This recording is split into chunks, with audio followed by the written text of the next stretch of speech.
podcast. Here we go. Hello, hello, around the block and around the world. This is where we discuss, debate, and deliberate all things diabetes. My name is Dobie Maxwell, representing type 2, representing type 1, the vivacious, effervescent, and always in the know, Sami Parker. Hey, Sami. Hey, Dobie. How are you? Great. I just want to first make a quick announcement that this episode is sponsored by Expression Med.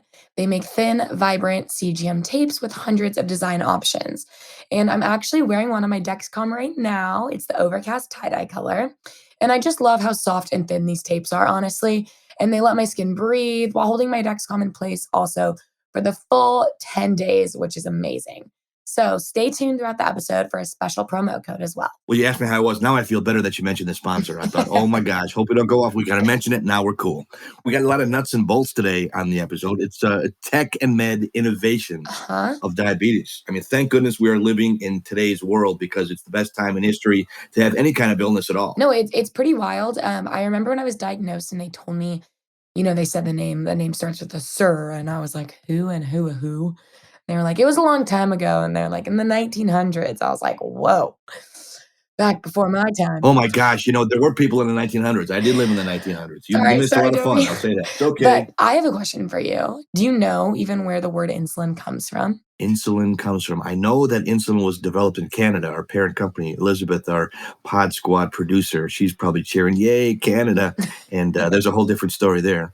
But no, I don't. Where did insulin come from? Okay, so it's a Latin word and it's insula. But do you guess what it means? Insula.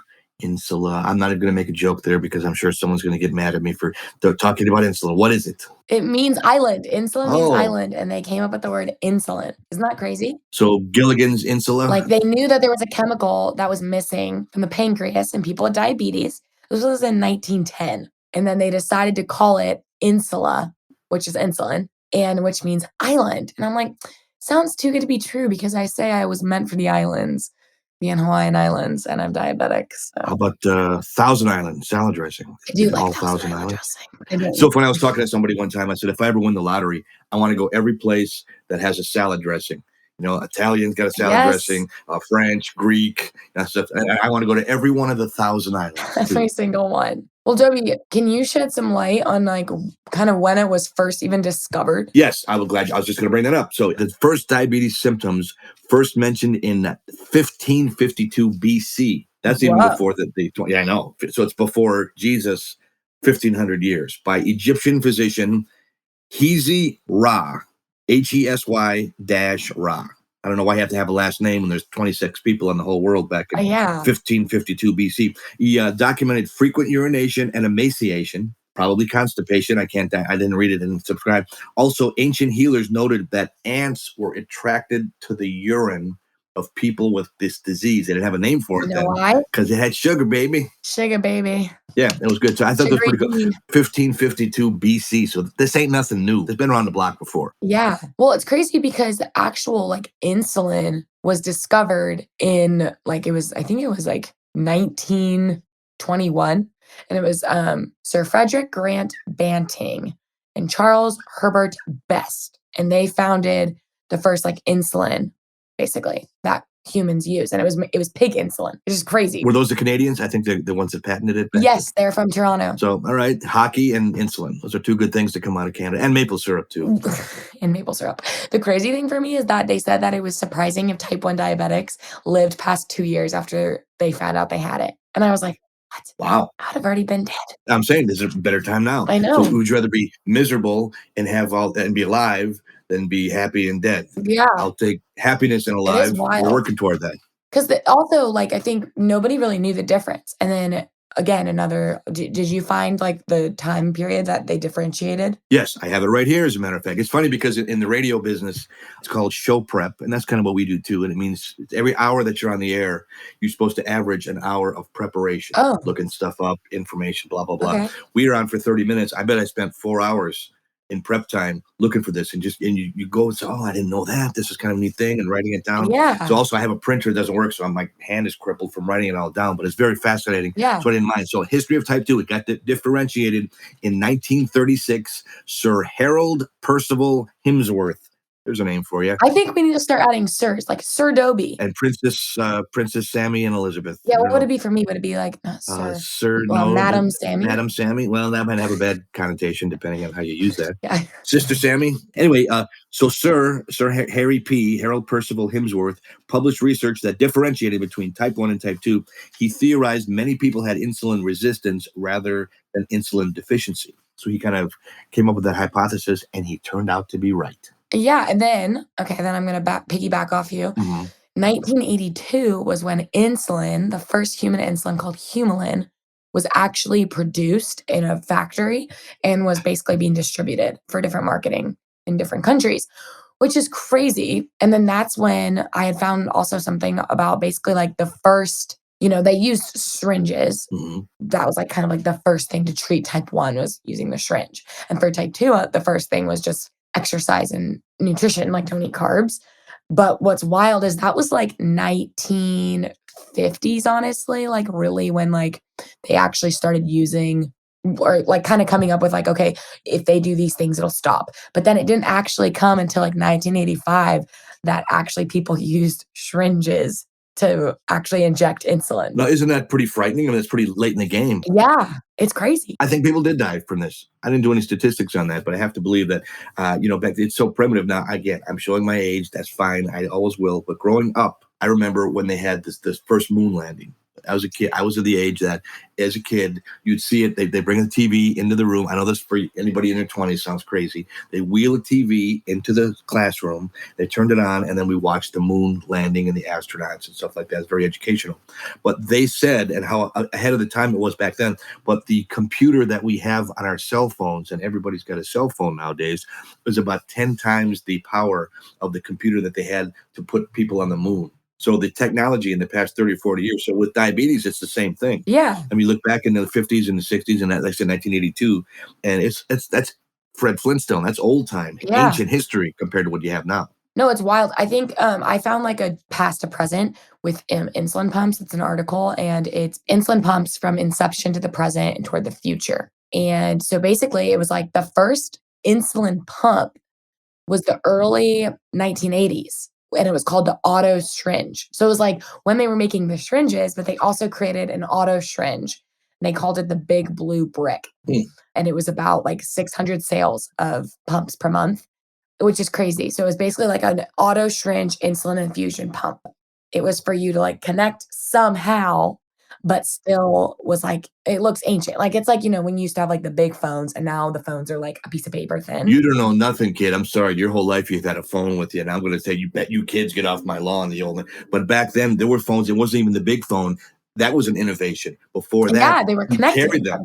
You carried them like over the strap, like that was really weird. Yeah. And I remember thinking, I saw somebody had one. He thought he was so cool. Why would you need that? If you need a phone, you pull over, you go to the payphone. Now I'll give you $10 for every payphone you could find. Have you ever seen one in your lifetime? You probably have. Yes. You have? Yeah. Okay. But I'm saying they're not around. I was talking to somebody. I grew up in Milwaukee, which is a city of 1 million people. I was talking to a friend of mine. We were up there. I said, I will give you $20 for any payphone you can tell in the entire city of 1 million people. We couldn't think of one place that had a payphone. Yeah, I mean, everybody's got a cell phone. I've seen one around like gas stations and stuff. They used to be at gas stations, but they were everywhere at one time. No, it is crazy though. And I mean, that's what's weird is like when my cousin had, or she has diabetes, not had, because type 1's not curable. She sent it back to the factory. She turned it in for. Yeah, I remember she had an insulin pump when I was really young, but it was like the first type of insulin pump in like the early 2000s. Or not first type, but like very like the older one. And I remember, I even remember what it looked like and compared to how it is now. And like when I even first got diagnosed and I had an insulin pump, I think it was like a year and a half later, and it was pink, it was Medtronic, and it was like, the screen was like the normal, like that blue-green screen where it doesn't light up. It's just like a screen with like black, whatever they are on it. And then I did not like it though. So I got rid of it. Was like, I'm done. Went back to the Flex Pen, which was also like an invention. And the Flex Pen is like it's the same thing, but it's not a syringe. So you like automatically do it and turn it and then inject it, but it's a reusable pen. But the funniest part is like, then I re-got the pump 3 years ago, was on it. And I really just still did not like it, but it was way better, like automatic closed loop where it connected with my continuous glucose monitor. And that's supposed to be the biggest innovation. Like, oh my gosh, you have a glucose monitor that reads your blood sugar and this pump is signaling and they connect to one each other. And it's crazy to think about that. And honestly, I wish I like wanted it because it's so amazing, but it's wild that they are like in communication. You know that it's getting, but now we are doing a thing with Global Wellness Apps, our parent company, about a step challenge as we were recording this. And everybody on the Pod Squad is out there taking steps and challenges. And I had no idea that you could measure it on your phone. This is how ancient and yeah. Speaking of it, I'm literally about to take an insulin shot as we're live right now because as we're live taking an insulin shot. So Sammy's blood sugar is on the rise, everybody. There's a comma in it, high blood sugar. My point is, I did not know you could measure your step counts on the phone. And I've had a cell phone as long as anybody, a smartphone. Yeah. So and I'm thinking, well, I had one of those little things you're supposed to the step counter that I bought. Now I don't need it. So in the last week, as we're doing this challenge, I'm getting up to 10,000 steps a day. All I have to do is walk around with my phone, and I'm looking, wow, this is to me, this is futuristic. Your situation of growing up when you did, and we can't help when we're born, it all is. But I imagine your kids, hopefully they're not diabetic. Yeah. But I'm saying the generation of your kids that are diabetic, it's going to be a whole new thing. Yeah. I mean, the devices they have now, like they have certain ones that are implantable, like you can implant a sensor in your arm.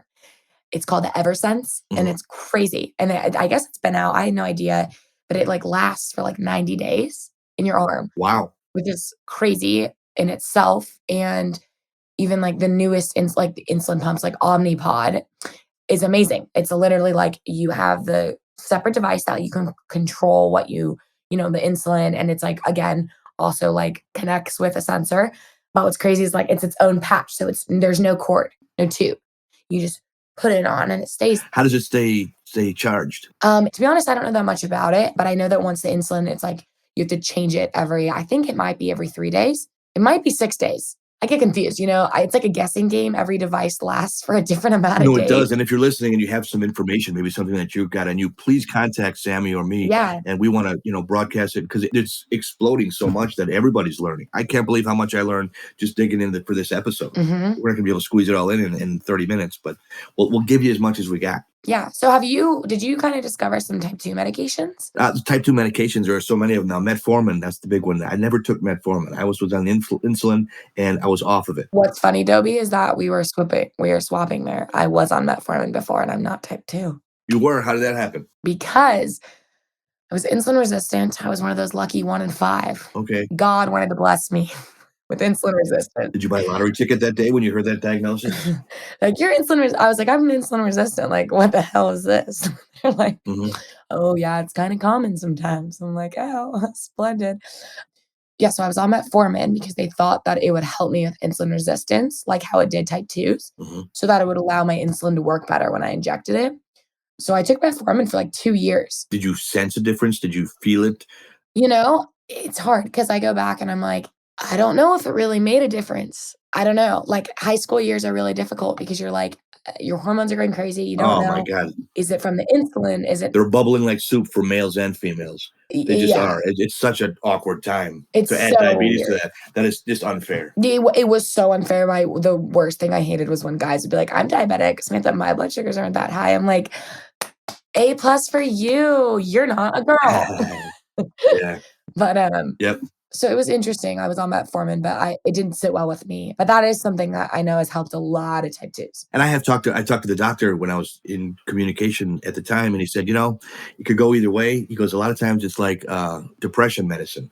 You might have to try 5 or 6 different brands, totally, and for like an 8-week run before you find one that really grooves with your body. So he said, I could recommend metformin for you. And there are a couple other kinds too. He said, I think if you can get off yourself with diet and exercise, I would recommend that. And I was already going in that direction anyway. So maybe for the show, I should have tried it to see if I can report. So if anybody want to report to us, if you had some experiences with metformin or any kind of diabetic medication, please let us know. No, honestly, because I think everybody has different, it's so based on individualistic needs. So it's definitely interesting, but I'm surprised that you took metformin. That surprises me. I didn't expect. I know a lot of people are like, "What?" I'm like, "Yeah, I'm a rare breed."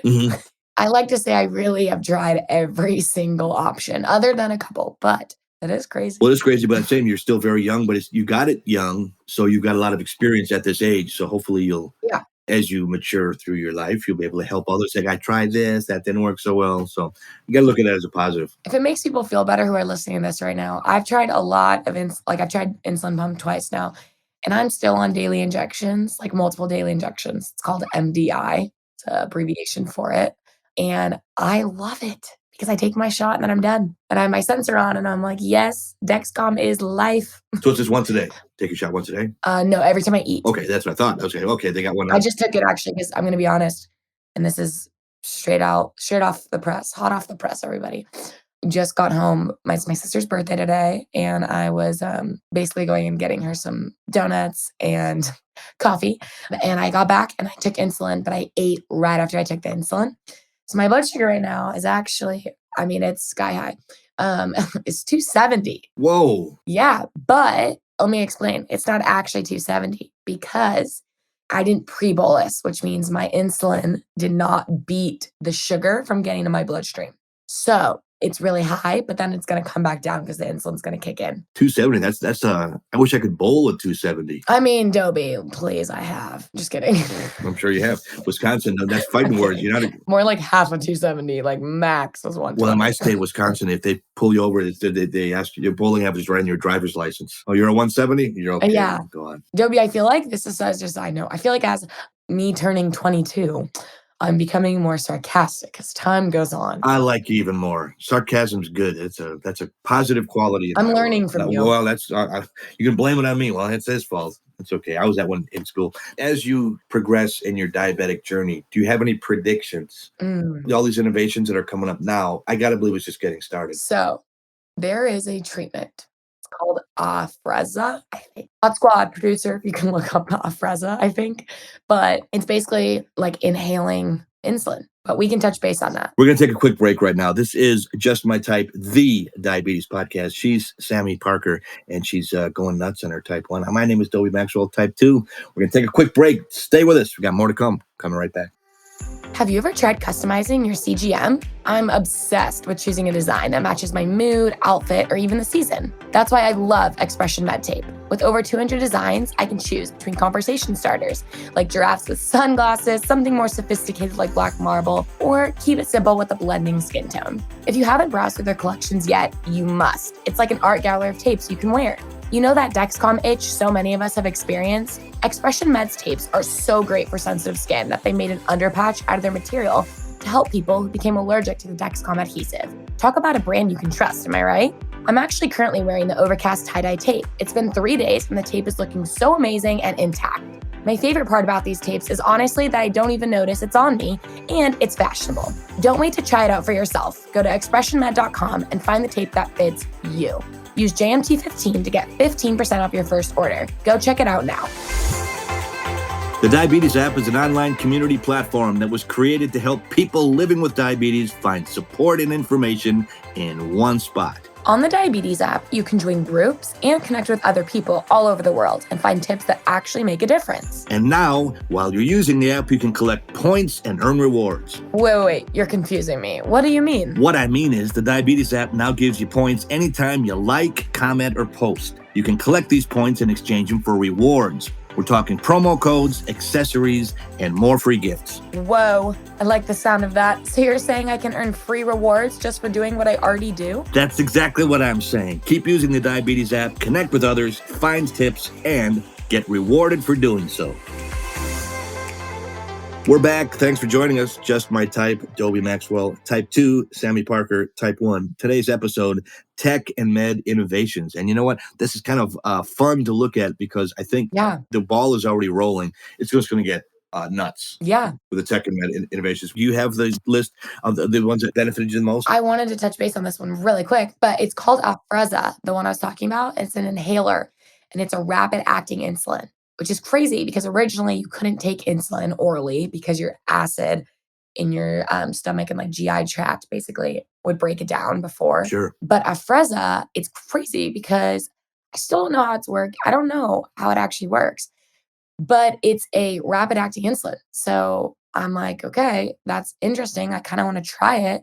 But you breathe it in. I'm like, people are gonna be walking around being like, What are they hitting? They're snorting. Yeah. It's already we're doing the needles. People think we're on heroin. They're gonna be like, "Is that a vape?" No, it's Afrezza. Yeah, I bet seriously you're gonna have to show some kind of ID that you're diabetic. Yeah, no, really, but I don't know. So I don't know exactly what it is, but it sounds pretty cool. And Elizabeth said it enters your blood in less than a minute. oh, wow. Yeah, that's instant fast. That's interesting. Yeah, I don't know. I'm like kind of confused because I'm like, why are more type ones not doing it? But that would be the dream. Are they testing it? Maybe they're testing it with something because they've got stuff in the can that we haven't even seen. They have it out, but like it would be the dream to just inhale something. Sure. Well, it'd be the dream to cure it, but that's the ultimate dream. This would be a little nap. It is the ultimate dream, but I swear I'm like, maybe I still am only 12 because every year they say the same thing. In 5 years, it's gonna be a cure. In 5 years, and I'm like, wow, I must have been 12 for the last 9 years. Well, if it's been going since 1550 BC, I don't think we got 5 more years 1,000 times, but it's getting a I lot don't think better. it's going anywhere. That's the whole idea. Yeah. So here's some innovations that have come up. So now insulin pumps Cool. were first put out in 1974, and you said 1980s when they're on the market. They were invented, I believe, in 74. Oh, okay. Took a few years to get out there. Yeah. And that's the thing. They've got stuff now that I'm sure is way ahead of what we're talking about, but it's not out yet. They got to trickle it out.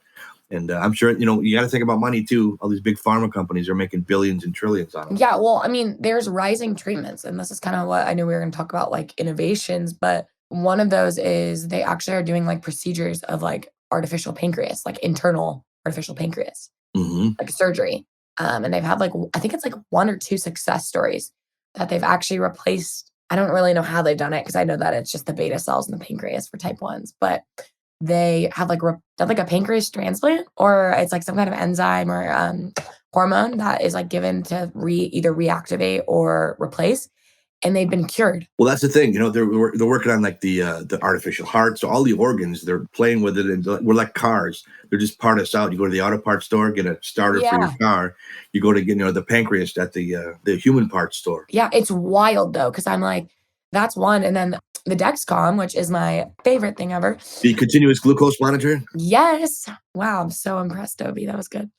Okay. They came out with a new one called Dexcom G7. That is an innovation. I think it's out already in Europe, of course, because shout out all the people listening in Europe. I'm jealous because you guys get devices before I do. What is it? Is that an insurance thing there? It's I don't just no FDA.